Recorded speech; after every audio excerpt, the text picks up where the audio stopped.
7:03 p.m. Before we start tonight's meeting, we want to announce we had a lot of phone calls earlier today. Brown water in the village, the entire village. We finally found what the problem was. North County Water District had actually accidentally opened a hydrant on Sheridan during construction, which caused turbidity and loss of pressure. It has since been fixed. The lines are being flushed. There is no boil water order, but we've been flooded with phone calls. Turn your mic on. Mine doesn't have the fancy circle on it. Okay, once again, North County Water accidentally turned on a hydrant today that led to, in the Sheridan area, which caused turbidity and loss of pressure this afternoon and throughout the day. So if you have brown water, which by the number of phone calls that we've received today, you do, those are being flooded, lines are being flushed, and there's no boil water order. The water has been tested and is fine. So we didn't have a chance beforehand to get that out to you. So we call the, before we call the meeting to order, we have Susan Parker here today with a couple of folks to discuss the Water Street Painted Crosswalk project. And we're going to start the meeting with that tonight and call up Legislator Susan Parker. Legislator Parker is going to be Rebecca Worcester. She's in County Planning and Economic Development. Drew Rogers is the lead for DPW for the county, and Emma Cook, she is a junior planner with the County Planning and Economic Development.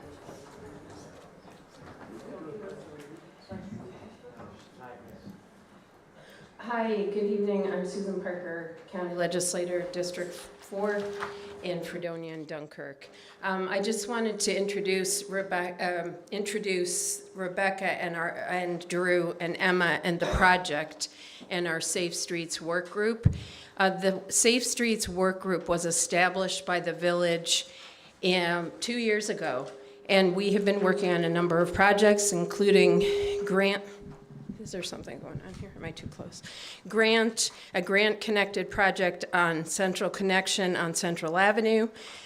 We requested a traffic study to reduce the speed limit on Route 20 and are still working with the DOT on Route 20, working with the college group, Enactus. And the presentation tonight is about a project that we've been working on for 2 years on a crosswalk on Water Street. The individuals who are in the work group, Michelle Twitchell was in the work group for about 1.5 years, so thank you to Michelle.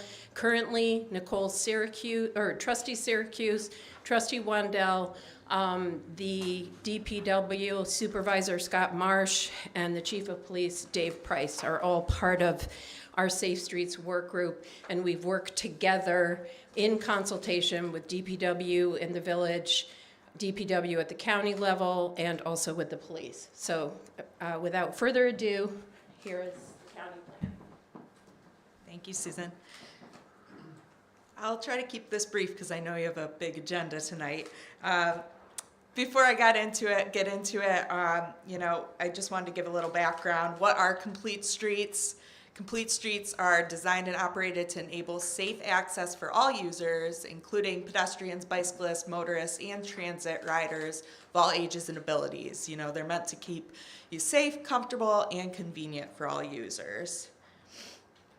And those include things like sidewalks, lane striping, bike lanes, paved shoulders, signage, crosswalks, bump outs, different things like that.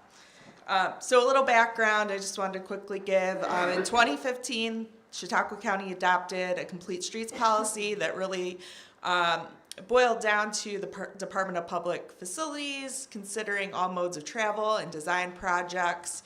And in the planning stage of each project, the DPF shall evaluate feasibility of implementing complete streets design features. For each project, DPF shall access the needs of road users according to rural, suburban, and urban context. And in 2018, the former county executive, Senator George Borrello, budgeted about $850,000 for complete streets projects. And between 2018 and 2019, projects such as crosswalks in Jamestown, bike lane striping in the city of Dunkirk, safety improvements on Route 430 in Bemis Point, and bike lane striping on Route 430 in Ellery were completed. And a complete streets work group at the county level was established. So it includes the Department of Public Facilities, the Department of Planning and Development, which I represent, and Emma as well. Drew represents DPF here tonight. Department of Health, County Executive's Office, and then on a project-by-project basis, municipalities, appropriate boards, and other area agencies that are involved in the projects. And it's very specific to county roads. I just want to emphasize that. So the Complete Streets implementation strategy since 2019, with COVID, it kind of fell off, but in 2021, we reestablished our Complete Streets work group, and we have about $650,000 plus $100,000 in capital projects funding for Complete Streets projects located on county roads. We work with our work group to really prioritize projects and how do we select them. Our DPF looks at their scheduled projects, so is there a paving project coming up that should include some complete streets elements? Is it located near schools, located along a downtown or Main Street corridor? Any environmental benefits, health, active living benefits for our seniors and low-income population? Has a community already completed a complete streets policy? And has any planning work that identifies complete streets projects been done already, such as your comprehensive plans, local waterfront revitalization plans, etc.? So when we're prioritizing our projects, we have a few in the works, but Water Street rose to the top, and that's because the DPF has a scheduled mill and overlay project coming up, a repaving of Water Street. It's along a downtown corridor with many shops, restaurants, and bars, highly traveled by pedestrians. In 2014, the village adopted a complete streets policy, and the only crosswalk along Water Street really is at that Main Street and Water Street intersection. So those all kind of check the boxes and made the project kind of rise to the top. So in 2022, like Susan mentioned, we've been working on this for a couple years now. We reached out to village officials, to Legislature Parker, and members of the Village's Safe Streets Working Group to walk the Water Street area, discuss the possibility of a crosswalk project. I know Susan and some of the members of the Safe Streets Work Group really saw input from the business owners along that corridor to find out where the best crosswalk would make sense. And then based on this feedback, we originally proposed a curb extension with a bump out to extend the sidewalk zones onto the roadway at the intersection of West Alley and Water Street. So existing conditions, that's the West Alley and Water Street intersection. And then existing conditions here. It's hard to tell in this picture, but on the right-hand side, there is not parking. It's actually dedicated and closed off on that section. But on the left side, you can see there's 2 parking spots there. And we also looked at design and understanding our turning radius with Labella and with the original design with the curb bump out. So I just wanted to show that really quickly, the turning radiuses. And then understanding the turning radiuses on both types of trucks, a smaller truck and then a larger semi. So we saw some challenges there with the curb bump outs, and we got input from our committee and those working on the project, as well as our different safety people. And specifically, we said, is it worth losing 2 to 2.5 parking spaces with that curb bump out? Is it worth their snowplows damaging the curb, or vice versa, the snowplows getting damaged from the curb? And is it too permanent with the curb bump outs? And that kind of brought us to thinking about other opportunities and what else is out there.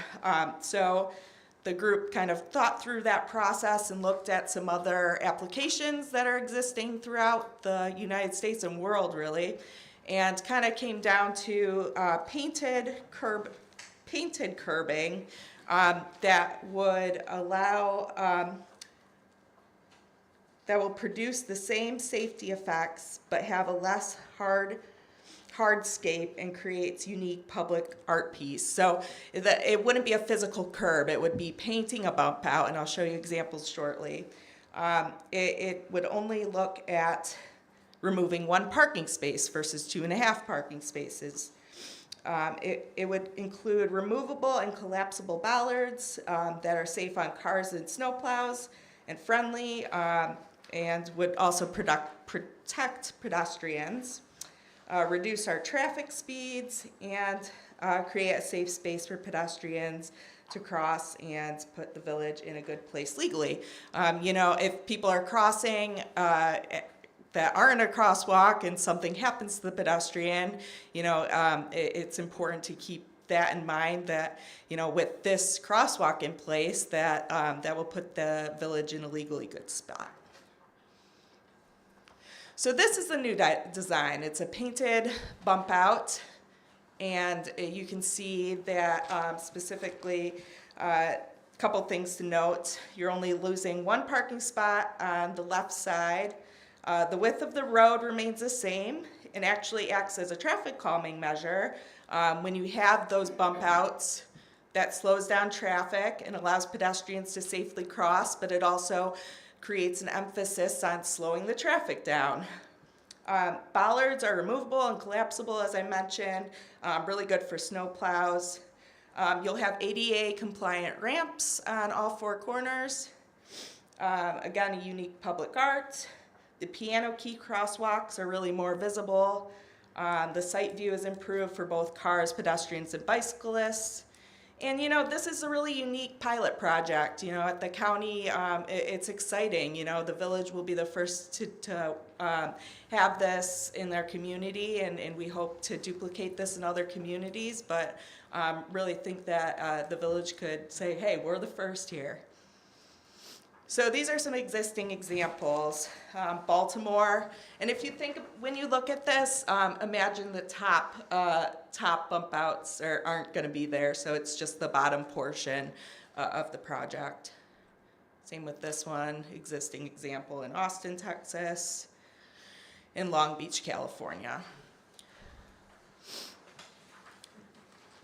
So currently we're asking, you know, the village for its blessing, but also we would need a request of removing the 1 parking space through, you know, a resolution, I assume, would be the case. You know, we would go about getting that green light of approval. Then we work with the village or a group of people from the village that want to weigh in on the artwork piece. You know, it could be a call for proposals for artists. It could be working with the college to select the artist and the artwork. You know, we'll get there through a specific process. It could also be an invitation. Maybe you work with the North Shore Arts Alliance on something as well. So we can get there when we get to that point. And then we want to incorporate that design into DPF's engineering documents and then implement the project this summer, fall 2024. And from the engineering side, I do have Drew with me tonight, so he can answer any questions if you have any.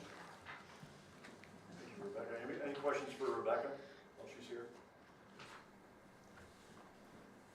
Thank you. Got a question, got a question for the board. Since when do we forego our pledge of allegiance? Official meeting hasn't started yet.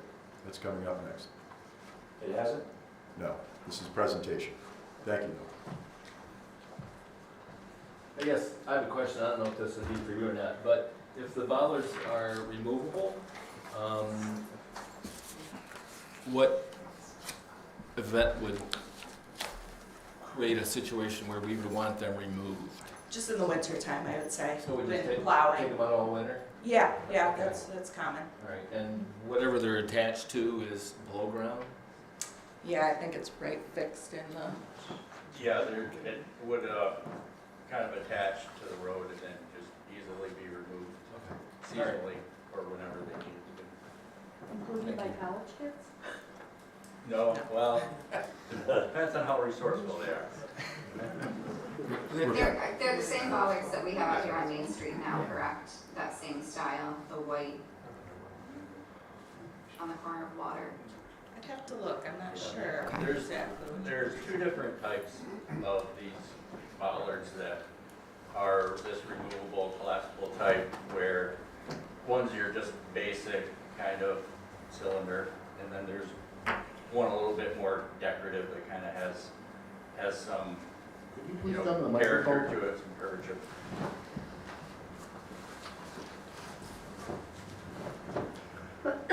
So those were the two that were recommended to us. We had discussion with Go Bike Buffalo, and they've done these type of projects in around Buffalo area, so they had some input for us, and that's what they recommended, kind of worked the best. They look nice, but they also function the way you want them to. Go ahead, John. I could imagine a truck hitting one of those at some point. Are they collapsible? So if a truck hit them, they just roll over them and? Yes. Okay. Yeah. The bollards were also verbally approved when they showed the project to both the DPW and the police. This was preferable, the bollards, from a couple of different standpoints. Not damaging village vehicles, not damaging pedestrian cars. If indeed we find that adjustments need to be made because it's a painted area, or if indeed the village decides this just isn't working out, it's simply painting over and goes away. But it's worked in other communities and is part of the Complete Streets program that is being offered to us. And as I said, right now, both the police chief and DPW are fine with the bollards as they are. Rebecca and Drew, one question also on the bollards. I have a statement on the curb extension slide. Removable and collapsible bollards are car and snowplow friendly, but still protect pedestrians. In the last couple of words, I'm not sure I understand. How do they, if they're collapsible, how do they protect? Is it a visual kind of protection? Yeah, it's defining that curb or that space, that Right. safety area. So, you know, it's really emphasized that you don't have a actual curb, so those really designate where the area for the Yeah. pedestrian is safe, but then also visually good for the vehicle as well. Thank you. Mr. Luce, you had a question? I'm on the planning board. Is this something that maybe we should be taking a look at? Because there's going to be a lot of questions, and I have a lot on the top of my head right now, but this way we can go at it as a group and talk to you about it. Sure. Like the colors, are they going to be as vibrant that's on the screen? If the village would like to have a couple of representatives from the art, world in Fredonia, then I think that would be the group to kind of work on the design and how you want to go about finding that artist. But, the safety group, the Complete Streets group in Fredonia, that was the group that we were designated to talk with. And again, this is a blessing from, the community to want this type of project. It's a county Well, road. I Actually, I appreciate just the wanna enthusiasm. it's not just, just so you know, this was brought to the village probably several months ago, and it also has been worked on and discussed at village board meetings. Not every village board meeting, but every couple of months, this discussion. So it's not like, and the other thing, I think it sounds like when you look at some of those painted, Dave Price, for example, Chief Price said, we have to have something that's in keeping with the, that area, and that's a very specific area. For So, safety distractions and things. well, no, he was more, he was, this is that, but we had like Scott Marsh and Chief Price, Supervisor Marsh at every meeting, and any concerns, like you saw the pictures, the actual, what's a truck, how's a truck gonna get in there? It was very scientific, I would say, not, but it was done by the engineers to determine the trajectory for turning, the safety, and the village actually decided that they really didn't want, Chief Price thought that he didn't want the raised outcroppings of cement, the bump outs, the more traditional bump outs, but every step of the way, it has been very I would say, I don't want to use the word science because science is more, but it's been very planning oriented because we have the county planners, and it has also been, as the mayor said, blessed by the DPW, the chief of police, county planning, the DPW of the county. So it's a very step by step by process. Yeah, I was just asking, because Oh, I no, just I thought that'd be a appreciate that. perfect project for our own planning board to Maybe. take on and go through and go over. I'm not opposed to it. Yeah, To having you, I just, when you Work said, out. I'm sure there's a lot of questions, there have been a multitude of questions. Probably the best thing, at least in my recommendation, not that anybody's listened to my recommendation, but is bring the people who have been working, if you want to have, a meeting and look on it to get your blessing. One, it's county roads. So the county, of course, they need the village they wanted, and why they worked with the village was to get what the village wanted. But so if you wanted to have a meeting and have everyone come who's already asked a million questions, supervisor, chief of police, you could look at it. But I personally, it's been planned and engineered quite a lot. The mayor says that it would be fine to bring it again. But I wouldn't think that it would be a series of meetings. It would be like a meeting to discuss, and, because I guess I want you to understand how much work and time was put into it by a lot of people, engineers, and, And I would suggest maybe like one representative from the planning board is part of the artwork discussion and that piece, and, someone from the art community, you have different sectors involved in the artwork. And again, actually the artwork isn't as distracting as it seems. It actually slows down the traffic and gets people looking around more at the pedestrians and making sure that they're moving through correctly. So this has been practice for the past 5 years or so, and through studies that hasn't been an issue at all, actually. Yeah, well, I don't want to talk down about any projects at all. I'm always open-minded, but I've lived here my whole life,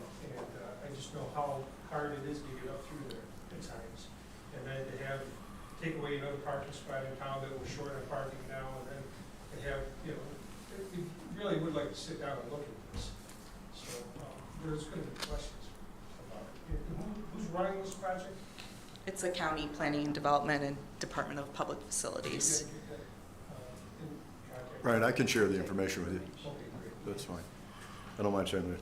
And again, you know how much we value the planning board and the work you guys put in there. So, certainly we'll talk to you about that. I was asked to read a statement from Supervisor Marsh. So for the past 2 years, I've been working with the Complete Streets Work Group in the Village of Fredonia and working with the Sauk County Planning and DPW with respect to the Water Street project. During that time, I've made a number of suggestions that would be helpful to the village. For the most part, those suggestions have all been incorporated in the design. Based on that and the time that has been spent on this, I fully support the proposal as presented to the village board this evening. Thank you, Scott Marsh. This time, are there questions for anybody either standing or sitting? Excellent. I want to thank Legislator Susan Parker, who's been a supporter of the village, and the time and effort put into that. I want to thank our county employees as well for putting time into this. We also had a meeting with Go Bike, which is a proposal that you'll be seeing more of to make bike safety lanes throughout the community and make biking more accessible, not only for the college students, but for our residents as well, but in a safe manner. So there's been a lot of work, a lot of meetings on that. So thank you, Susan, for spearheading it. and our we're whole gonna go. Safe Streets. A whole Safe Streets work, without doubt. Syracuse, Wandell, and also. Yep. Special. Thank you to everybody. Thank you very much. Thanks, Rick. And thanks for the great graphics on that as well. Thank you. Okay, so we will officially make the call to order for this morning's meeting. The roll call, Trustee Twitchell. Here. Trustee Wendell. Here. Trustee Syracuse. Here. Trustee Brockler. Here. Trustee Esperson. Here. Please stand for the Pledge of Allegiance.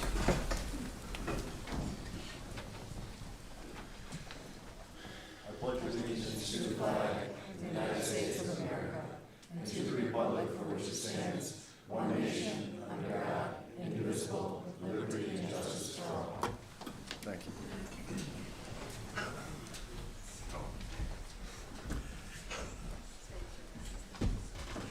We ask for approval of the minutes from the last board meeting, and note that minutes from workshops have been taken as well. Not presented tonight, but we will have those for future meetings. Whereas members of this board have read the official minutes of the Board of Trustees regular meeting of February 20th, 2024, now therefore be it resolved that the board hereby approves the minutes as entered into the official minutes, and be it further resolved that the reading of the minutes be dispensed with. Second. Trustee Esperson? Aye. Trustee Brockler? Aye. Trustee Syracuse? Aye. Trustee Wendell? Aye. Trustee Twitcher? Aye. So moved. Thank you. This portion of the meeting is for public comment. Any member of the public wishing to speak, once recognized, shall stand at the microphone, state their name and address. Speakers will be allowed 3 minutes of speaking for themselves, 5 minutes if you're speaking for a group, and please name the group. I will ask speakers to refrain from remarks in poor taste, slanderous, or not germane to any action taken or contemplated by the board. So our first speaker tonight is Mr. Rob Clark.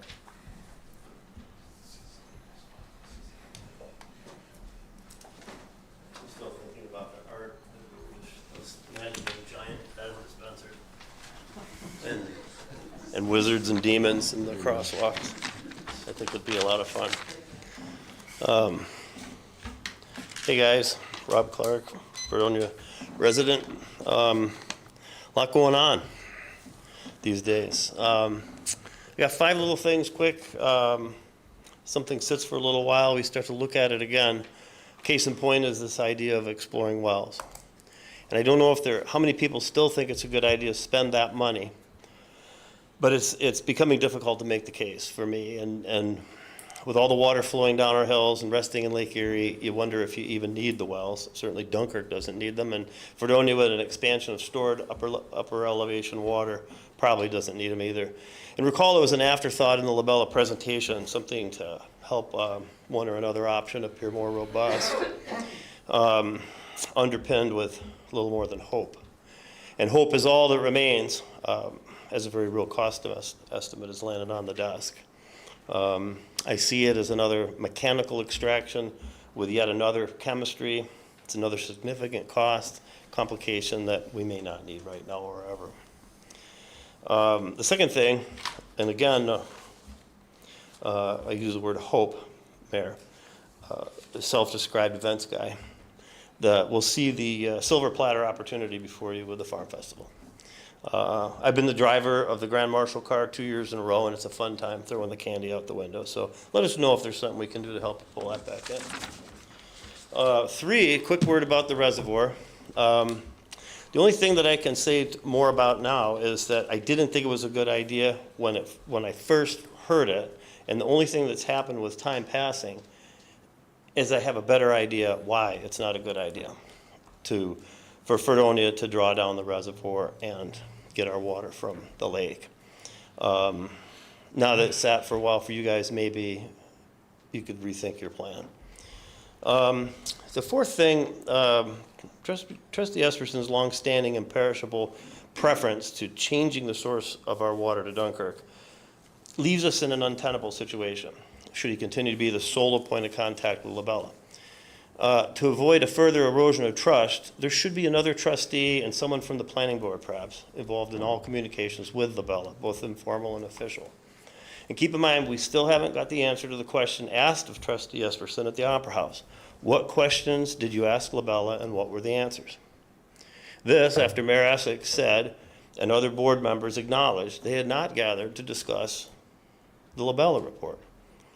Upon which Trustee Esperson said, referring to Labella, they've answered all my questions. We'd still like to know what those questions were and what the answers were. And before I close, there's been an uptick on the assertions of lying among people, and it's unfortunate, but we've got a lot of misinformation out there. So somehow, is that 3? That's 3. Okay. All I can say is that we can be more impeccable with our words. Thank you. For the village. Mr. Sam Drayo.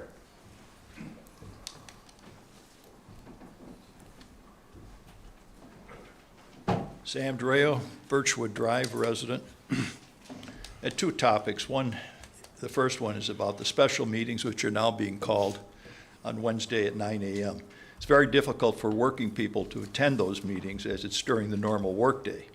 Although no resolutions can be passed at a workshop meeting, village matters are discussed, and deliberations of our village board members and mayor are very important for the village residents to know, as they form the basis of the resolution adopted at the regular meeting. Residents may also provide important information to the board before the resolution is adopted at the regular meeting. That information may have a bearing on whether the resolution should even be adopted. To do that, our residents need to know what is being discussed first and what is planned to be adopted at the regular village board meeting. The village board can arrange to have the workshop sessions during the evening, as we have in the past.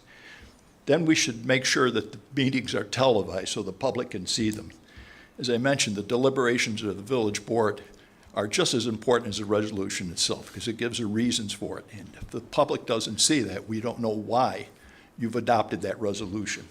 So I'd like to make sure, if you can, board members, that it's televised. And David Friedman has been a help on this. I think he's done some televising himself. The second topic I've got is I'd like to discuss the redactions in the Labella report.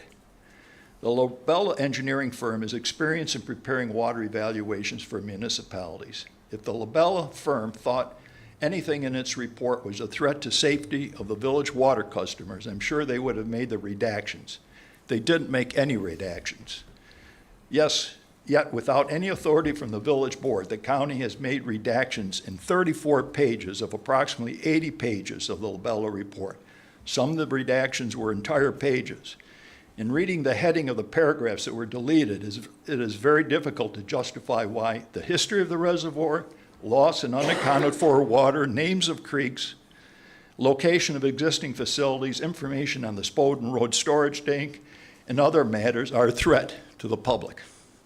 It appears many of the topics redacted are a matter of public record. When the plans and specs are prepared for public advertising, the redacted information will be needed for bidders and will be made available to them so that they can make an intelligent bid. The taxpayers have paid $140,000 for this report. It's a public document. Did the county review with the village board the proposed redactions before it made the redactions? The agency required to approve the redaction rests finally with the village board, not two unauthorized people. They can make recommendations to the village, but the final decision should rest with the village board. To make an informed decision, the people need to know what's in the report. Thank you. Next up, Richard Leone.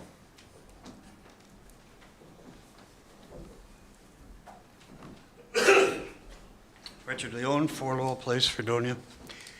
I'd like to request, if I needed an additional 2 minutes for my group, the Sicilian Historical Society of this northern area. And I can raise hands if anybody belongs that's here. 1, 2, 3, about 5 of us here. I shouldn't need it, but I may for the tail end of this. Just as a quick follow-up to what Sam just said. Going through to prepare for what I wanted to say tonight, I was trying, we're not using the word try advisedly, to pull information, logical information out of that Labella report. In many, many places I went to get the information I needed, just wasn't there, you know. I had asked this, you know, and I know that we have a ruling from our attorneys that we can't, give me back the answers to those questions I asked about a month ago about what happened. But in any case, the redacted report is a serious problem. It's going to get to be a worse problem going forward. All right, what I'd like to do tonight, the last few times I've been up here, I've tried to walk the middle road, straddle the fence, whatever you want to call it, between the two major options. With my point being, let's study them in very deep detail, find out which is the best one, and go that way. I've come to the conclusion, unfortunately, that that's never going to fly. not in this environment. There's too much hardening of positions, there's too much pressure for one particular option, and I don't know where it's coming from, but it's there. So, and here's the deal. Let's take, in my opinion now, let me say I think option one is probably the best of all worlds. We keep our own processing facility. Now, the layout from the Bell report, even with all the redactions, seems to say that that's going to be the cheapest going forward. But that leaves us with a very old plant, you know, a lot of things that have been hammered in over the years. Let's look at maybe an option B to option one. Plan B, let's call it. I suggest we site a brand new state-of-the-art facility, 350 yards southwest of the existing facility. Build a brand new plant. Latest technology, as much automation as we can get, with the intention being, and I'll come down later on with the immediate benefits, but with the intention being, obviously, of having a facility that will give us everything we need for the next 40 to 50 years. The design, construction of that new facility should focus on 3 or 4 things. Production redundancy. If you have a critical inline operation and it folds, and we've seen it happen just recently, we're up to our necks in the soup. So you design as much redundancy in your production flow as possible. On the same line, you scale that production facility to give you the option of scaling up or down in terms of total production that you need based on additional potential industrial areas coming to bear, based on growth, based on Fredonia State, all of a sudden doubling in size, whatever. We need scalability and easy scalability. We need to minimize the ongoing physical building maintenance costs over a 40-year life cycle. Build a brand new building, but don't, you're not going to build top of the line. You're going to build a good, solid, probably steel, industrial facility that'll house what we need, keep it safe, keep it dry, keep it protected. But the maintenance of those facilities is minimal going forward, especially the first 20 to 30 years of their life cycle. You have 1 more minute, sir. 2 more? 1 more? 2 more? You have 1 more minute. That was 4. Okay, okay. Finally, we need to consider the initial treatment options, implementation, and costs against estimated ongoing operations costs. Get the best possible rate of basic initial cost benefit, initial cost to operating costs. Going forward, decommission the old facility. Focus on recovery as much of the asset value as possible via sale or reuse of existing equipment and supplies. Demolish and remove the portion of the existing facility that would require stream bed and bank stabilization going forward. Stabilize the remaining portion of the existing facility, if necessary, and utilize it for storage, office space, and other compatible uses. 4, that's pretty much the layout, the proposed idea for Plan B. 4, we don't need the groundwater solution. Let's look at, for an emergency basis, let's look at an interconnect with Dunkirk PWS to supply Sony Fredonia with full water service during any emergency. Simple enough to do. You can install an automated 2-way valve system on a direct pressure treated connection, either from the Millard Fillmore Drive feeder, or if possible, or alternatively from the Dunkirk Water Tower up Central Avenue. Tie into the village on that side, and you put an automated 2-way valve in that's obviously metered.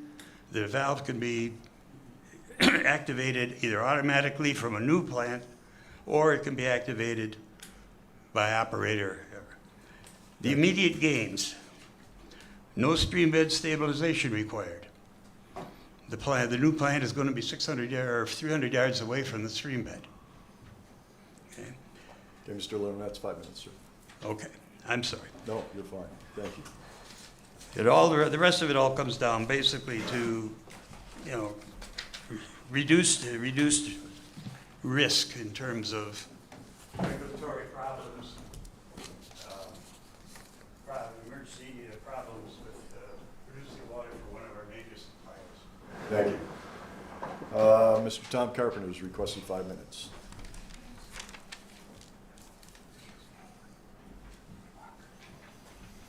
Yes, I appreciate that. I'm here speaking on behalf of a group, Save Our Reservoir. I'm thrilled to be able to finally come and speak. The Observer ran this morning. I was pleased that they did, but so I'll dispense with a bunch of it and just get started. My wife is a professional problem solver. I'm not kidding, that's what she does. And I can hear her say to me that the first step in solving a problem is asking, how might we? And here we are at a crossroads. On one hand, we have a few elected officials who, without involving their constituents, decided to make the biggest decision made in this village since the creation of the Fredonia Academy in 1826. And Sam has done a service to village residents for years by writing articles about that momentous Fredonia Academy decision. And it wasn't the decision of 3 people. No, it took an entire village, right, to make that decision. And certainly it was not rushed. And we know now that it wasn't wrong, right? So on the other hand, we have the future of our community, the very real possibility. I'm very bullish on this, the vast possibility of vast future population growth here. And questions about water. Again, I say, how might we? I wrote a recent newspaper article that focused on the next 75 years.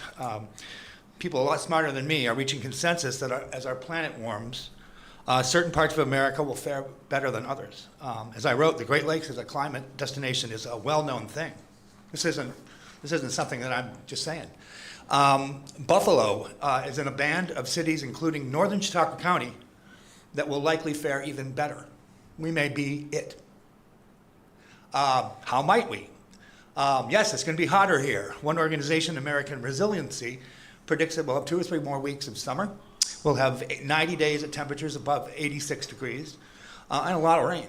Good rain. Rain to support inland water, reservoirs, lakes, vibrant agricultural opportunities. All of this will be likely underway by mid-century, just 26 years from now. Where our climate 26 years from now could mirror modern-day Virginia. That's what we're going to be, Virginia. So no dust storms, no dust bowls for us. In addition, a retired Cornell University professor I spoke with last May predicted that Fredonia will double, triple, or quadruple in population by the end of this century. This in-migration of population, according to the professor, should start in earnest in 25 years. The ground beneath our feet is going to become very expensive and sought after, and there needs to be a plan for this. We will need to start thinking about the fact that 40 or 50 years from now, there may be a 20-story apartment building where Jim's store is, down the street, and also on Lakeshore Drive in Dunkirk, too. In fact, from the escarpment down to the lakeshore will likely be housing. Think Fredonia, Stockton Road, and Webster Road as 4 lanes. Route 60 possibly being redesigned. For rational reasons, I believe there will be a series of significant reservoirs and lakes from southern Erie County all the way down into Erie County, Pennsylvania, down into Ohio and around. Out of necessity, SUNY Fredonia should start ramping up its environmental sciences curriculum right now. You want to solve an enrollment challenge? Be one of the leading centers for climate study, and in our case, this is important, climate opportunity and partnership in this country. There are billions of dollars out there for anyone who has good climate ideas. And whenever they give us a new hospital, it needs to be expandable because we're going to need that too. How might we? Elected and volunteer leaders need to start now. It makes sense that the places that start earlier will find themselves better positioned. What will tens of thousands of more people in Dunkirk, Fredonia look like? Infrastructure, transportation, larger governments and schools, healthcare, housing, zoning, all daunting. And then there's water and the bugaboo, the one thing that could throw all this out of whack, Lake Erie. the shallowest Great Lake. What new stresses will hundreds of thousands of new people bring to bear on that lake? Because the whole region's going to grow, not just us. What if, for some unforeseen reason, the lake goes sideways and no one can drink the water from it? With our reservoir gone, we would have to dig wells. Thinking people looking at the situation, including Mr. Leone, rationally would seek redundancies. A series of reservoirs, including ours. We know that the escarpment is a particularly good reservoir water collection location. As my friend Rob Clark has said, the blue lines run downhill on a relief map from the top of the escarpment down to the lakeshore. And he's right. How might we take a step back and give this massive issue the attention it deserves? The attention our village fathers gave the Fredonia Academy decision in 1892. Just one more sentence. How might we include additional voices and expertise? How might we eliminate some of the ors and add more ands? Dunkirk and Fredonia, not just Dunkirk or Fredonia. Thank you. Tom, would it be possible for me to get a copy of that when you? Got it right now, sir. Thank you. Appreciate it. James Linden. Good evening. James Linden, Castfield Drive. I want to address the water rate increase. I'm going to ask you to table this water rate increase tonight. This month you'll be entering the budget season, where you guys will be working on your budget. And as you know, last year's budget, we at $495 per thousand. We utilized about $412,000 of the fund balance, still leaving an excess fund balance. The fund balance by resolution with this village is between 15 and 25% of your appropriations. You have excess of that. Not much right now, but you do have an excess of that. You'll find, I believe you will find that through your budget process, if you wait, you'll find that you won't need to raise the rates to what you have arbitrarily put on for this evening, a $2 rate increase. And our current budget is set through the end of May. So you would look forward to looking into your budget to if you need an increase for next year. The next thing is for the Labella study, funding for the groundwater exploration. I think you should wait until, that's expenditures, you should wait until after you have addressed things like the infrastructure that we're losing 40%, more than 40% of your water produced. If you address that loss, you may not even find you need to drill for wells. That could be, as it was mentioned earlier, an afterthought of what we need to do. And the last thing I want to address is the clear well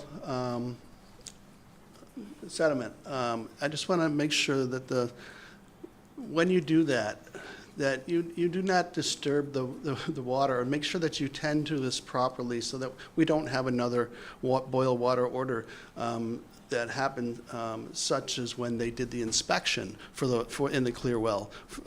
Because during that inspection, that's what caused a boil water order. But so if you're going to be entering the clear well to clear the debris and sediment, that you take care to take the appropriate steps to make sure that doesn't happen. That's all I have to say tonight. Thank you. Thank you. I apologize if I get the second name wrong. Patricia Crowells Sexton? Good try. How do you pronounce it? Hi, my name is Patrick Prowell Sexton, and my handwriting is apparently atrocious. I apologize. I live on 70 Spring Street, and I wanted to come tonight to address a couple of things. First, I wanted to express my gratitude to everyone sitting up here and all the work that you guys do and how much time and effort I see you guys put into this, week in and week out. I usually watch on YouTube. I used to come in person, but now since the times have changed, I have to work during the time that the meetings occur, so I have to watch while I'm working from home. Not necessarily the same experience, but I appreciate all the efforts being put forth to make sure this is recorded and getting out to everybody. I I think it's a little ironic that we had brown water this morning and we're talking about raising water prices. Poor timing on your part, guys. That's unfortunate. I think we really should be looking into where our water waste is going before we start charging the citizens here more money for it, especially with all the drama around our water right now. So if we could postpone that movement, I would appreciate it. Any extra money in my pocket right now is appreciated. I also would like to talk a little bit about the reservoir. I'm currently in favor of keeping our reservoir. Climate refugees is something that's going to be coming down the line. I'm 33. I'm probably going to be dealing with this a lot more than the majority of people in this room for much longer.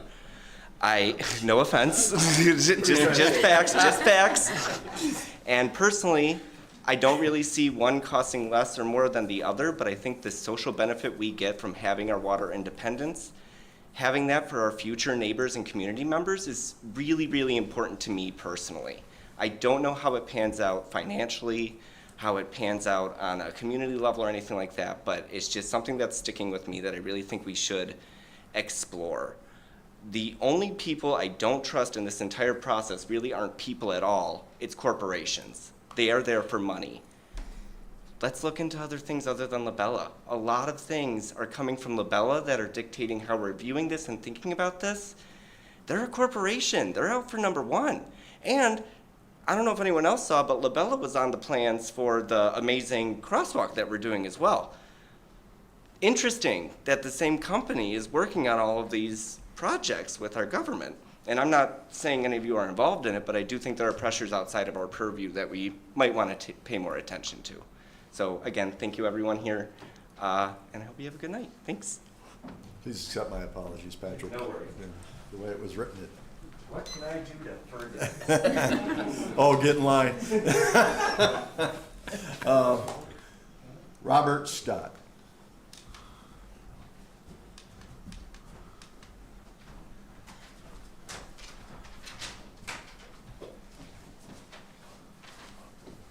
Good evening. During the Opera House presentation on December 18th, only one other person made a comment on the groundwater source exploration suggested made by Labella.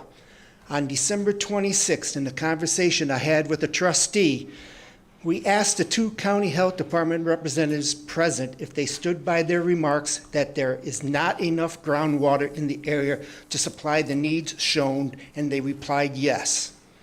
In addressing the board, I expressed reservations of expending money on a study with no guarantees. Tonight's resolution for $27,400 represents the low-end estimate for only 2 of the 5 steps necessary in the Labella report. To complete the last 3 steps runs from $190,000 to $370,000 or more. In addition, 2 slides detail the hypothetical scenario that the new groundwater supply only provides 50% of the service area flow and does not totally replace the existing options. Labella has also said that grant money is available for concrete proposals, but not for studies for groundwater exploration. The village already has 2 viable sources in existence today, so why gamble upwards of $400,000 or approximately $1.50 per 1,000 gallons in the water rate to find a third source when other items need to be addressed? The point I'm trying to make here is there are 26 studies listed in the Labella report.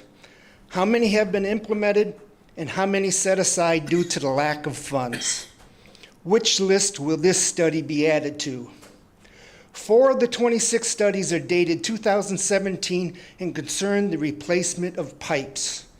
You probably cannot begin to count the number of comments you have received from the public on the water distribution system, as opposed to only 2 members of the public on the groundwater exploration prior to tonight. The Labella report on 6 different slides recommends the implementation of a distribution system improvements regardless of the alternative selected. In a conversation I had with the DPW supervisor, he wishes that work can be done on the Chestnut, Gardner, Steuben, and Pulaski Street water main projects. The two projects are listed in the adopted village budget under the capital fund / water fund / distribution, so the village has documented and identified the necessity, but nothing seems to have started.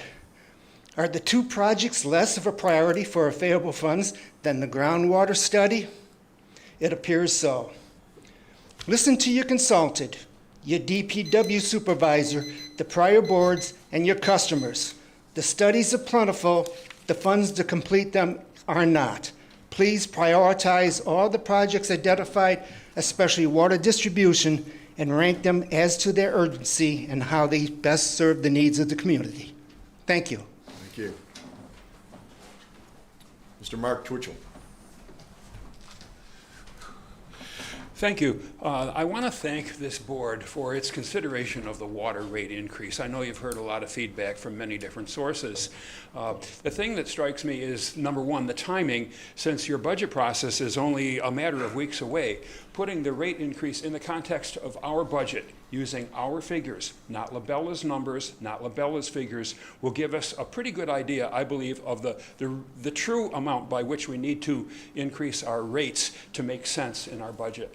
And speaking of timing, it is the $27,000 that this board is asked to approve tonight for more Labella work. And just a few weeks ago, you appropriated something like $13,000 for Labella to do an environmental study. It would have served the public so well if that had been itemized. We don't know what that $13,000 to Labella is going to.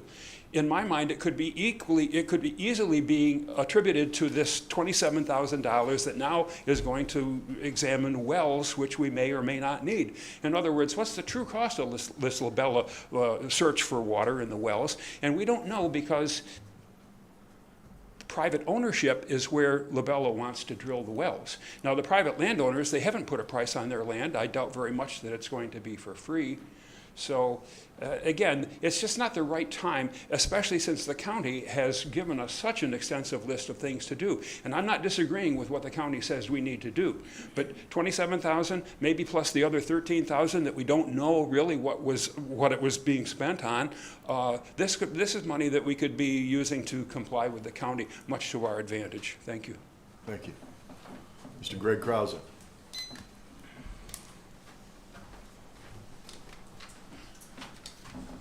I'm addressing the board on two issues tonight. The first is the Farm Festival.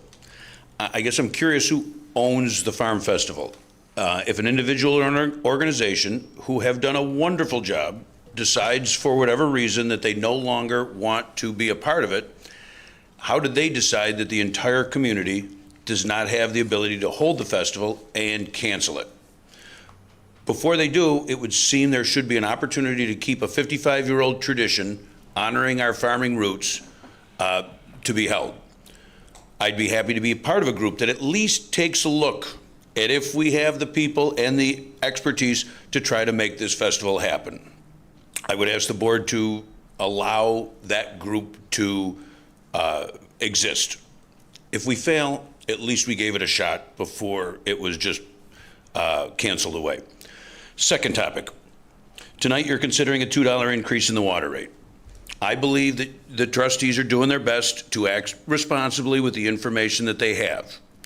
But I've spoken to so many people who I respect, who have experience on this issue, who aren't necessarily friends or people that I hang out or know or anything like that about this, and have found that there's there are extremely conflicting opinions on whether the water budget is overfunded or underfunded.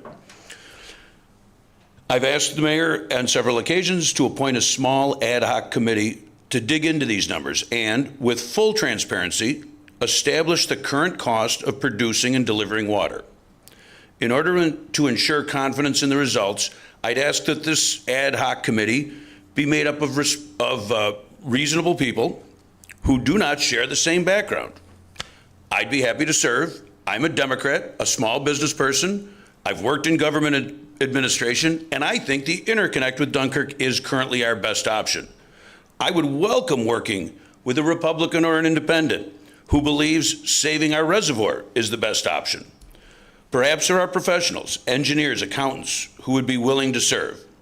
The only criteria is that you're civil, open-minded, willing to put in the work, willing to work through disagreements, and willing to accept fact-based results, even if contrary to your preconceived thought. Once we have that information, water rates, and where that water comes from, I think will be much easier to resolve. More important, community confidence in their government will certainly improve. Regardless of the action you take tonight on the rate increase, this committee and the information they will provide is needed. Thank you. Thank you. If I may address one of the elephants in the room, and I want to thank Mr. Krause for bringing it up. The community owns Farm Festival. It is over 50 plus years. It is part of our heritage. This is not an affront to Festivals Fredonia, who has done an amazing job on the events that they have produced for this community. The volunteers have dedicated their time tirelessly, endlessly, for a very long time. They've produced the festival for 4 years. We appreciate the 4 years that they have produced the festival. Possibly in the future, they'll have a chance to do it again, but we cannot go a year without it for one reason. As Mr. Clark pointed out, I've got a little experience in this area. The problem being, once you cancel a festival and vendors have the opportunity to experience, you have to understand that for many of these people, A, it's their primary business, or B, it's a secondary source of income for them. They put a lot of time and effort in. If all of a sudden they go to Williamsville for a festival, that festival suddenly becomes more profitable for them, you will never see those vendors again. It's not a chance that, as mayor, I'm willing to take, and I'm speaking as mayor, not for the board of directors, but I've already spoken to several people, and I would welcome Mr. Krause and anybody else who wants to help to make sure that this festival happens for our community. And we'll do my best, and we'll do our best to make it happen. I've spent 3 complete sleepless nights on these issues over the last week. And I understand some of the reasons why, but there are solutions to it. So we will work together as a community. We will work together with people in the community that want to make this happen, and we will make it happen for our community, continue the tradition of what many people have put together for many years. So thank you for allowing me that time. That closes the portion of the public meeting. Oh, you do have correspondence? You have correspondence. Go right ahead. Okay. 2 letters. Speaking from experience, the signatures at the end of this letter represent a combined total of many decades of service to the government of the Village of Fredonia in various capacities. We are all from different backgrounds, experiences, education, and age levels, but we all have something in common. We are all in favor of saving the village reservoir. Some of us feel that the undetermined costs of water would create an undue financial burden on the residents of the village and the town of Pomfret water customers. Some of us believe that the monies generated by water over the past 40 years have been misappropriated and utilized for other village budgeted expenses instead of spending it on the maintenance and upkeep of the reservoir, water plant, and distribution. All perfectly legal, just short-sighted. All of us believe that the reservoir and water plant are commodities that should not be decommissioned.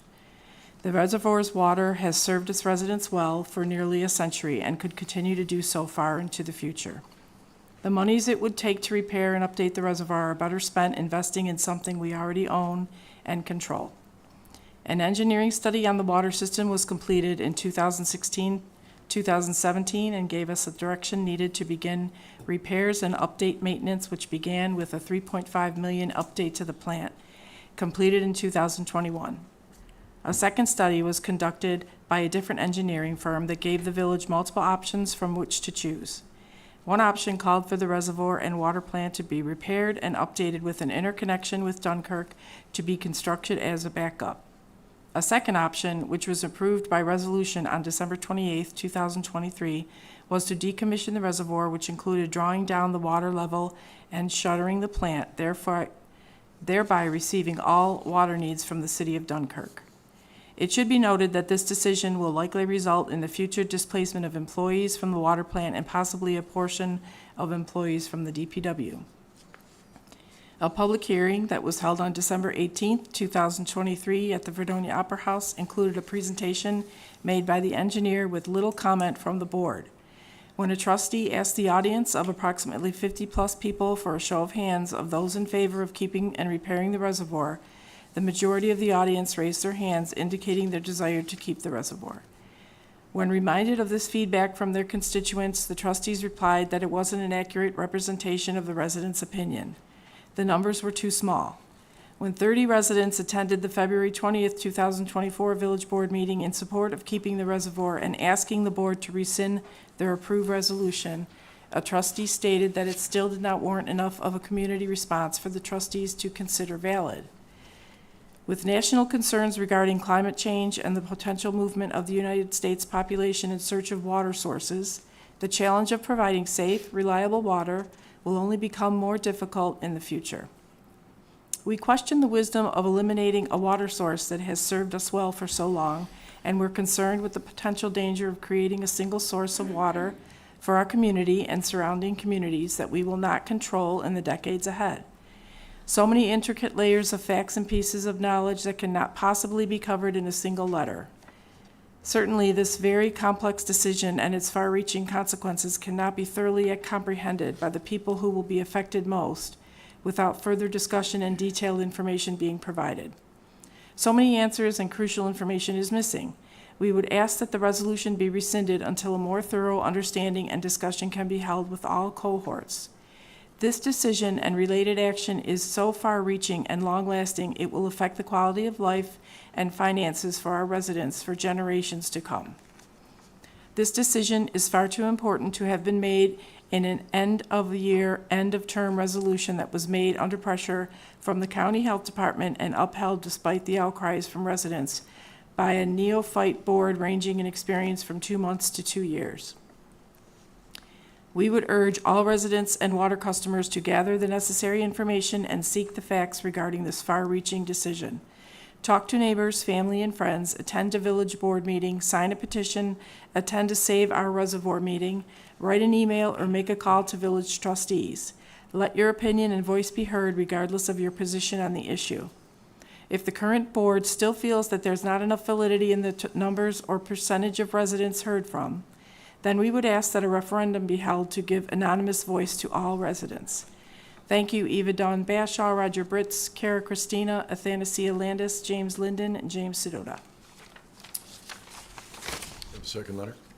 Dear Village Trustees, the Chautauqua County Health Department, CCHD, recognizes the efforts village officials continue to make to inform residents about the current state of Fredonia's water system and the need for improvement. While good information is available for community members, those who are not familiar with water systems in general, the New York State regulations, and general environmental and water quality issues may find it difficult to navigate the information. We have worked out a frequently asked questions document, but with so many items to address, it's difficult to keep the document short enough to make it inviting for people to read while also being thorough enough to fully address public concerns. Therefore, we would like to offer members of CCHD Environmental Health Division staff to be included in a panel of professionals to provide accurate information and cite the sources of that information. As public officials, we are familiar with water systems in general, the New York State regulations, and general environmental and water quality issues. Therefore, we are able to answer questions and concerns from the public more thoroughly than village trustees. We hope to be able to directly address community questions and concerns at the December 18th, 2020 meeting, but in the format of that event did not allow us the opportunity. We would prepare a brief slide presentation to address the most common topics, display watershed maps, timelines, and comparison charts. We would provide education about the current state of the Fredonia system, the role CCHD has played, the role CCHD will continue to play, and general information about water quality and public health. We would also encourage public questions at the event to ensure that questions are answered in real time. CCHD staff consider community education a valuable part of our work in public health and have found value in the community outreach we've engaged in regarding other major municipal projects throughout the county. In an effort to focus the meeting on the facts and specifics of the water system and reason why CCHD is as involved as we are, I would hope the meeting could be formatted as a community informational meeting rather than a political meeting. As such, we encourage the village to invite other parties to join CCHD staff, such as SUNY Fredonia professors who could address general water quality concerns related to contaminants and pollution. Perhaps a representative from the Dunkirk water system could be included to address the misconceptions about their system directly. Labella staff would certainly be a welcome addition if the village feels it is appropriate. As the village moves forward with the large investments in municipal infrastructure and grant funding opportunities, we hope to be a resource for the village officials and residents. I strongly encourage you to consider this offer to allow the public to hear directly from CCHD. If you would like to discuss the opportunity to hold a community information meeting, please contact me directly. Sincerely, Jessica Wursel, Director of Environmental Health. Thank you. In address to that, the Opera House was closed today on Mondays, as they always usually are. I'm going to ask for the comfort of the public that we have that meeting in the Opera House when it's available. We have to check with their schedule because this just came up. We're also going to be asking for the Opera House for a meeting on the eclipse. And the reason being, Chief Myers would like to answer any of the questions, any of the public's questions. He has information that he wants to share with the general public. And we're also going to be having a business forum prior to that for local businesses to share ideas on how they can optimize their revenue opportunities for the upcoming eclipse. Lastly, the county will be giving us 15,000 pairs of glasses free of charge. Well, they paid for them, so it's not exactly free of charge. You paid for them. But we will distribute them here and at the fire hall once they arrive. They're expected to arrive sometime later this week, beginning next week. Once they do arrive, we'll have them on our social media and on our website where you can come by and pick those up. And again, we have been invited to be included with the Fredonia State eclipse, which we appreciate their cooperation in that matter. So you'll be able to watch the eclipse at Fredonia State University. So thank you very much for that. Other correspondence? That's all I have. Okay. Did you want me to read this part? No, I'll do that. Okay. Correspondence dated January 29th, 2024 was received from Rick Davis, Executive Director of the 1891 Fredonia Opera House, requesting the use of West Parker Common and gazebo for the annual Bach Festival fundraiser on Saturday, June 1st from 7 a.m. to 4 p.m. Be it resolved that the request from Rick Davis, Executive Director of the 1891 Opera House, Inc., to use West Parker Common, the gazebo, and occupation of the first 3 parking spaces on the north side of Church Street for a Bach and Broths bake sale and basket auction. Fundraiser to support the presentation of the Bach and Beyond Baroque Music Festival on Saturday, June 1st, 2024, from 7 a.m. to 4 p.m. is hereby approved with the stipulation that the group will be responsible for cleanup. And be it further resolved that the first 3 spaces, parking spaces, closest to Park Place will be occupied with a grill station for the duration of the event, along with the hanging of a banner over Temple Street. And be it further resolved that the event is subject to the direction of the police department and the village receiving a certificate of insurance in the amount of $1 million, naming the village as an additional insured, which has been received. I second that. Trustee Brockler. Aye. Trustee Esperson. Aye. Trustee Syracuse. Aye. Trustee Twitchell. Aye. Trustee Wendell. Aye. Correspondence dated February 1st, 2024 was received from Jasmine Torres, President of the Music Industrial Club, requesting the use of Barker Common for a small music vendor festival to take place Saturday, April 20th and Sunday, April 21st from 11 a.m. to 9 p.m. Be it resolved that the request from the Music Industry Club to hold a Fredcella, a showcase of 8 to 10 local bands as well as multiple local vendors in Barker Common on Saturday, April 20th and Sunday, April 21st from 11 a.m. to 9 p.m. is hereby approved. And be it further resolved that the village clerk will receive a certificate of insurance showing the village as an additional insured in the amount of $1 million, and the event is subject to the direction and control of the Fredonia Police Department. I'll second that. Trustee Esperson. Aye. Trustee Brockler. Aye. Trustee Syracuse. Aye. Trustee Twitchell. Aye. Trustee Wendell. Aye. A letter of resignation dated February 21st, 2024 was received from firefighter Nate Osborne resigning his position effective immediately. Whereas the Board of Trustees received a letter of resignation from firefighter Nate Osborne with an effective date of February 21st, 2024. Now therefore be resolved that the Board accepts Mr. Osborne's letter of resignation effective February 21st, 2024.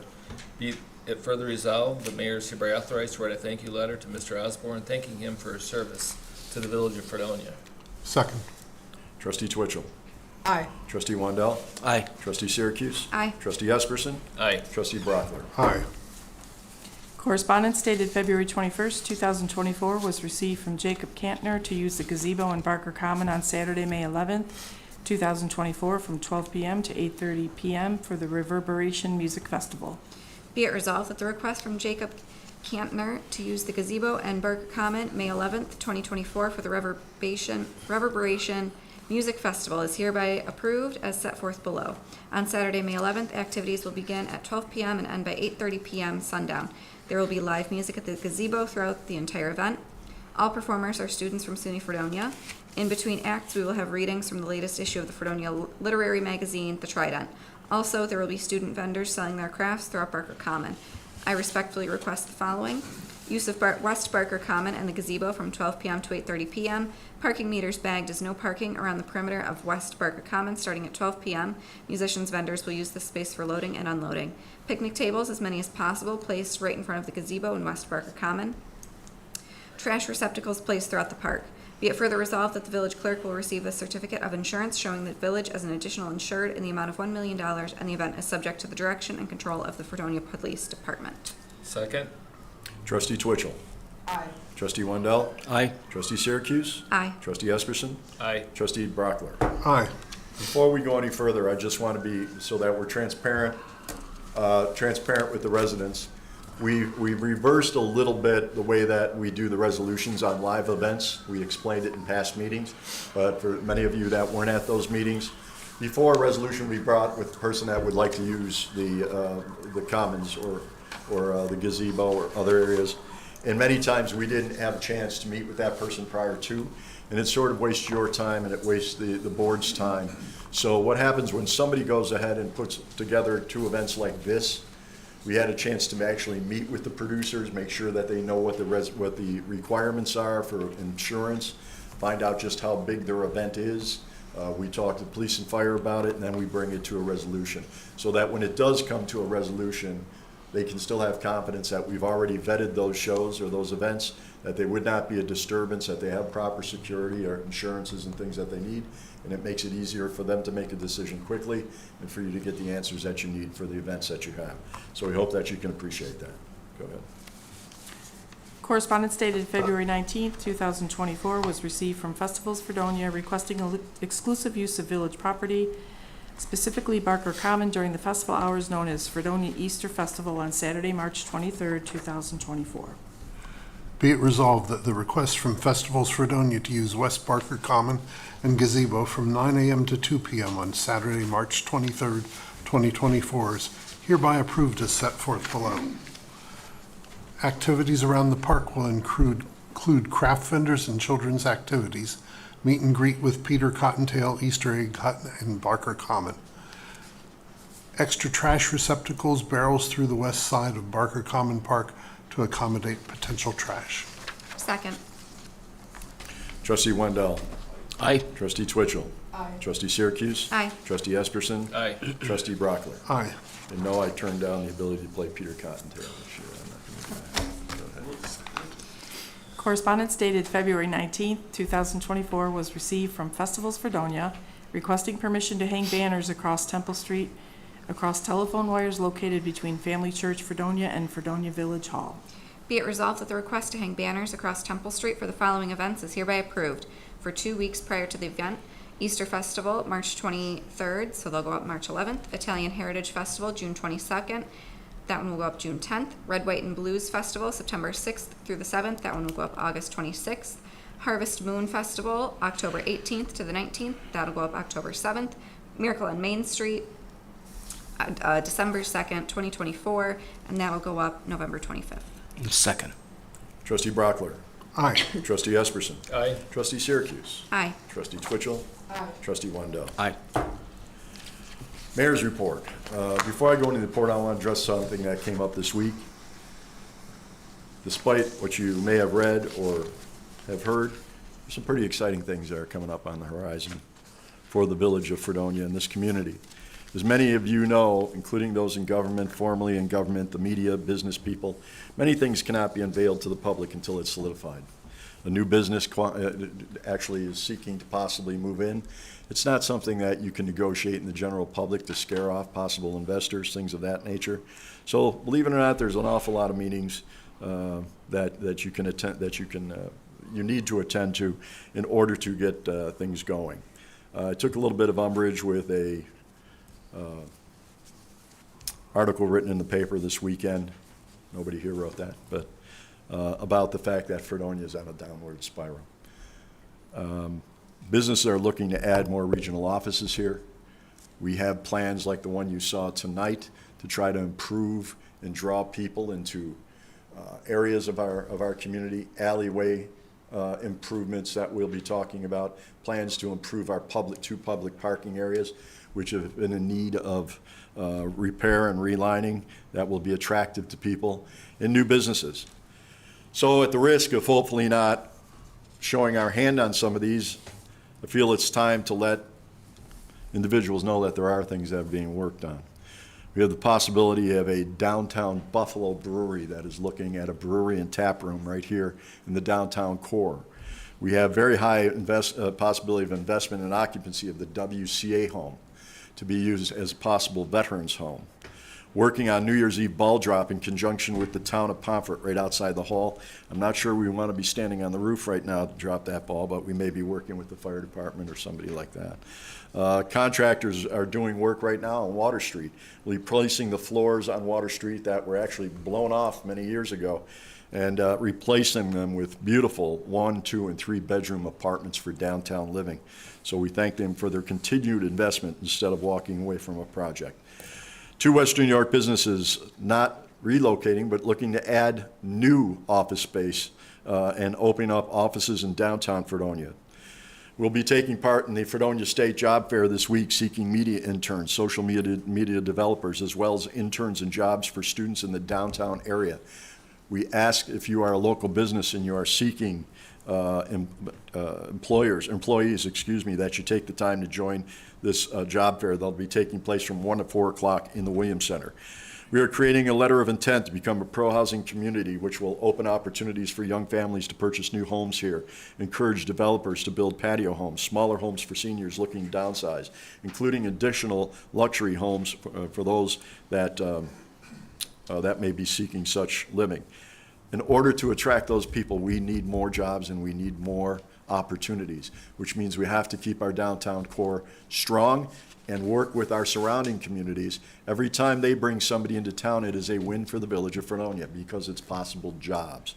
So we want to make sure that we're working on that. We're going to be announcing the beginning of the Grant Street application process within the next week. We have spoken to state officials once again about the hospital and frustration. We are equally as frustrated at why those monies are still being held up.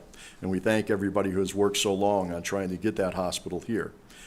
So what's happened since we met last? On February 28th, took my 3rd county executive meeting with area mayors and supervisors.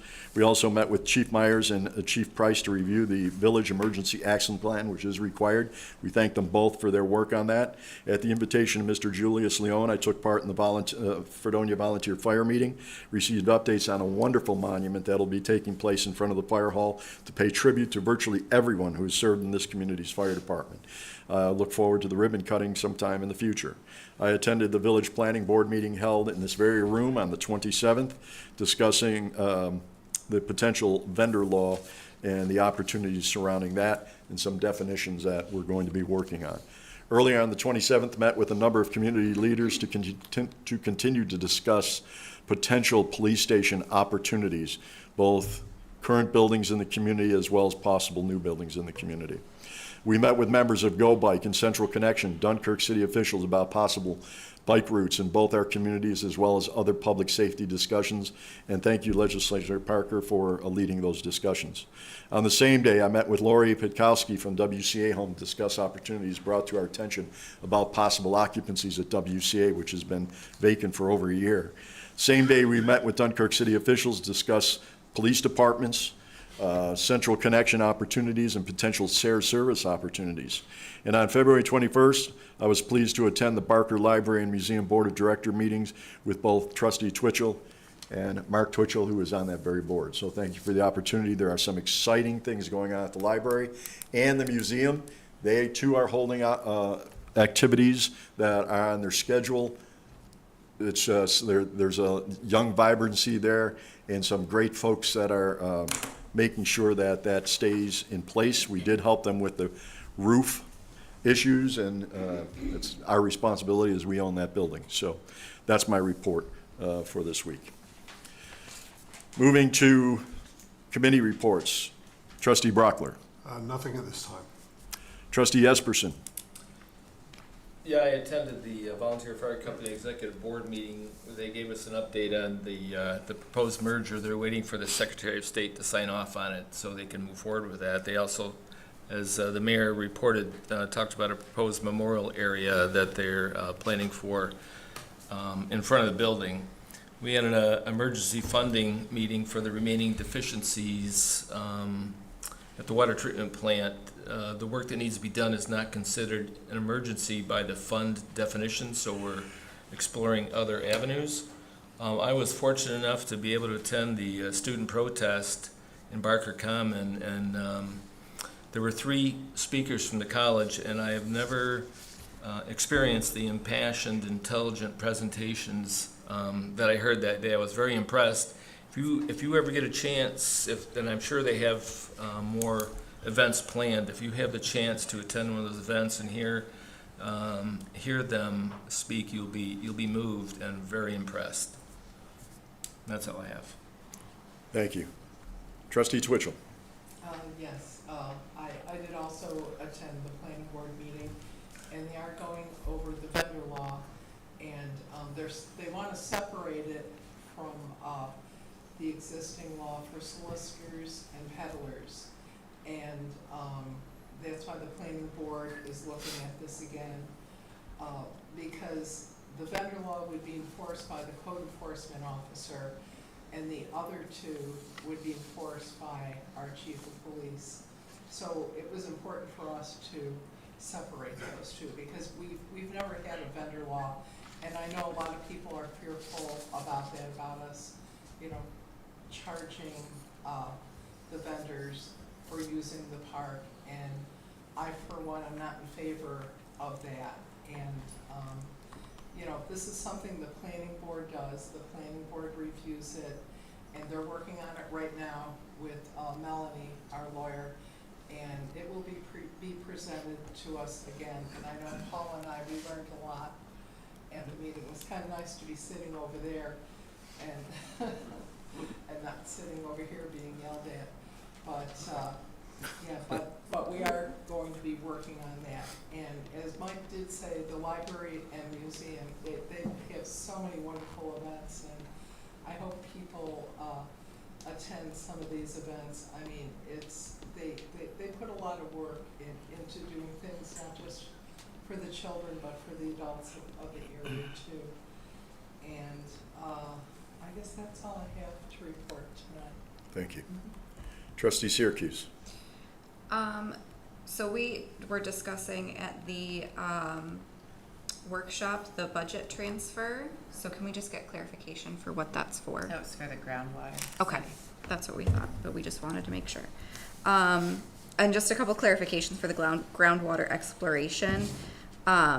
This does satisfy an item on the county's list for us. One of the things that they cited was that our reservoir potentially does not have enough capacity for us, and they wanted us to figure out a way to expand, whether it's dredging or interconnection, whatever that may be. So when we were kind of discussing this option that Labella had presented to us, I asked the people from the county, you know, does this satisfy that if we were to find groundwater? And she said, yes, absolutely. So that satisfies that, if we're able to find groundwater. It also, in the current plan to be purchasing water from Dunkirk, if we were to find groundwater, allows us to have to purchase less. And it's phased in the way that it's phased, so that way at any point and in multiple places, we can say, you know what, this isn't gonna work for us. We're not gonna spend future money. Yeah, so that's all I've got for that. Yeah, thank you. Trustee Wendell. Thank you, Mayor. Just to repeat, Trustee Twitchell and I are working with the Planning Board. I appreciate that opportunity. I think we can get this vendor law squared away, and it's important, I think, that we as a village have structure when we're dealing with our food trucks, vendors, whoever, but also to be cautious that we don't press it too far, because we want to attract and not defer our vendors, peddler, whoever. Second would be, I'm on the DPW committee, so quick report on that. I spent my afternoon last Wednesday visiting our water treatment plant on Lakeshore Road, and I can give everybody a quick update on that. I did report to the mayor on my experience there. I toured the plant. I just want to say that it's a big operation. If you've never been there, maybe you can think about visiting it. It's critical to our operation here in the village. Just as our water source is critical, our daily living, you know, we need wastewater treatment, and we have a plant. They are doing okay. They have a new supervisor, but there are some technical issues. Not to be alarming, but there are some things that really need attention. So I have, as I said, reported to the mayor, and I am planning on having a meeting with the supervisor of that plant. His name is David Felt. He is brand new to our village as a supervisor. He has experience. I have worked with him a little bit initially, but we are planning to work together on the village side with our government, the mayor, and Trustee Esperson, so that we can address some of the issues, deficiencies, and get them corrected, and, you know, just have a good plan of action. That's all I have, Mayor. Thank you. I do want to correct one thing that's been out on the other source of media, which is social media. The village does not charge vendors $500. The village doesn't charge vendors anything right now. So any charges, any vendors that are getting charged $500, as people were stating this week, don't know who you're paying that to, but the vendors don't charge. I mean, we don't charge vendors. I don't believe the village ever has, and we haven't at this point, and it certainly wasn't $500, so let's correct that. Treasurer's report. Yes, I have the January 2024 information. We'll start with the general fund, our revenue of $4,890,201. Expenses, $4,929,196 for a net income of negative $38,995. Our water fund revenue was $1,014,752. Expenses, $1,453,883. For a net income of negative $439,131. And for our sewer revenue, $1,005,037. Expenses, $1,353,558. For a net income of negative $348,521. That's it. Thank you. We have an additional report. Code enforcement report for the month of January 2024. Building permits issued 17, inspection 16, certificates of occupancy 12, certificates of compliance 38, violations found 17, violations satisfied 10.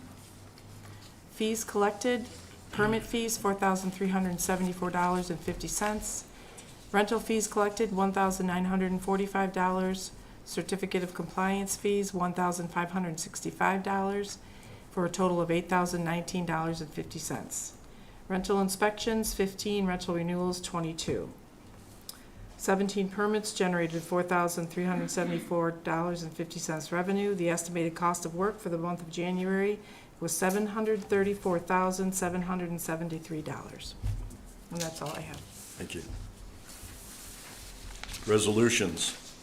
Whereas proposed law number 1 of 2024, amending the code of the Village of Fredonia, has been prepared and submitted to the Village Board of Trustees to consider for adoption, and whereas proposed local law number 1 of 2024 would increase the current water rate and is entitled Local Law Amending Section 287-8A of the Code of Village of Fredonia to provide for an increased water rate, and whereas pursuant to Section 20 of the Municipal Home Rule Law of the State of New York, a public hearing was duly held on Tuesday, February 20th, 2024, and all parties in attendance were permitted an opportunity to speak in support of or in opposition to said proposed local law or any part thereof, and whereas the Board of Trustees of the Village of Fredonia, after due deliberation, finds it in the best interest of the village to adopt said local law, now therefore be it resolved, the Village of Fredonia hereby adopts said local law as local law number 1 of 2024, entitled Local Law Amending Section 287-8A of the Code of Village of Fredonia to provide for an increased water rate, a copy of which is attached hereto and made a part hereof,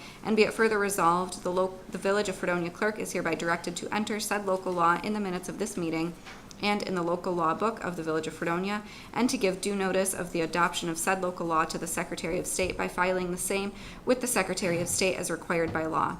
Local Law Number 1 of 2024. This local law shall be entitled Local Law Amending Section 287-8A of the Code of Village of Fredonia to provide for an increased water rate. Be it enacted by the Board of Trustees of the Village of Fredonia as follows. Section 1. Section 287-8A of the Code of Village of Fredonia has last amended on June 1st, 2023 by Local Law Number 1 of 2023 is hereby amended to read as follows. Section 287-8A rates for metered water service within the Village of Fredonia. A. For water supplied by the Village of Fredonia from and after February 19th, 2024, and for each quarterly period thereafter, the following rates are hereby fixed and shall be collected on all water metered service within the Village of Fredonia at a rate of $6.95 per 1,000 gallons. Note, water rates to the Town of Pomfret and Town of Dunkirk water districts or other outside of Village water customers shall be increased accordingly as provided by the contracts with the Village of Fredonia and such outside water customer. Section 2. This local law shall take effect immediately upon filing with the Secretary of State of the State of New York as required by law. Second. Trustee Brockler. Aye. Trustee Esperson. You know, I've struggled with this. A year and a half ago, I think, Trustee Linden proposed water increase. Trustee Byrd proposed a water increase, and I voted both of them down. Looking back now, I look at the deficit that we're running every year. We're getting dangerously close to the minimum percentage required by law. So we need the added income. I am voting yes. Trustee Syracuse. Aye. Trustee Twitchell. I would have voted to table this until after we do our budget.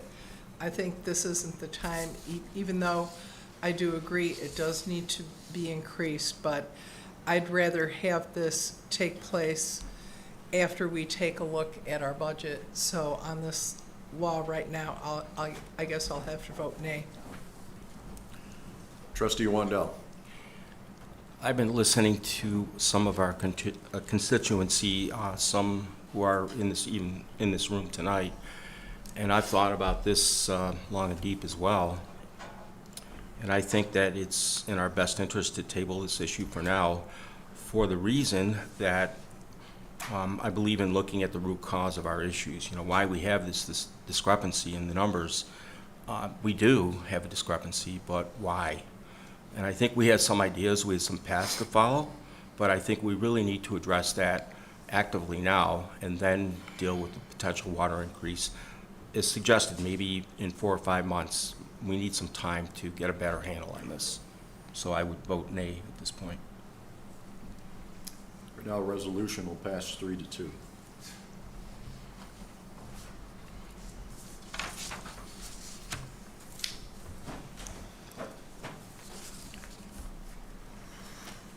Mr. Wandel? Oh, sorry. Be it resolved that pursuant to Section 5-520 of Village Law, the following budget transfers are hereby approved.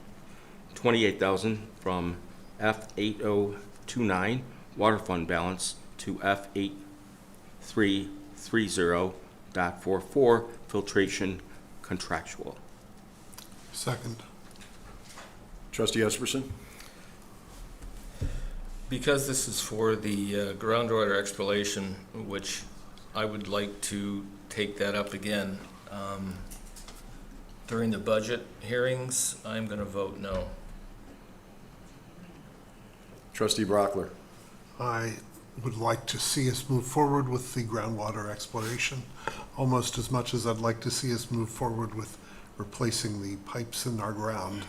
So I'm going to vote yes. Trustee Syracuse? Aye. Trustee Twitchell? I too would rather wait until we can go over our budget. And also, there's going to be extra costs associated with looking for this groundwater, especially if it's on private land. I really feel that this will be no end to what we're gonna have to spend on this, and I feel that we could spend the money on replacing old pipes, buying new meters, so I'm going to vote nay on this. Trustee Wendell? I recommend we look at our budget as well. I'm rather neutral on this topic here of groundwater exploration. I think it has potential, but I think we need to re-examine our budget costs, so I would vote nay at this point.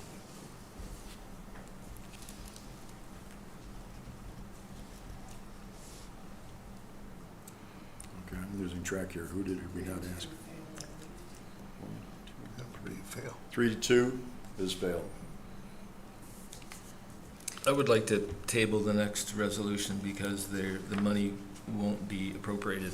I second that. So the motion is to table? Yes. Next resolution? Yeah. Trustee Brockler? Aye. Trustee Esperson? Aye. Trustee Syracuse? Aye. Trustee Twitchell? Aye. Trustee Wendell? Aye. Motion has been tabled. Resolution has been tabled, I'm sorry.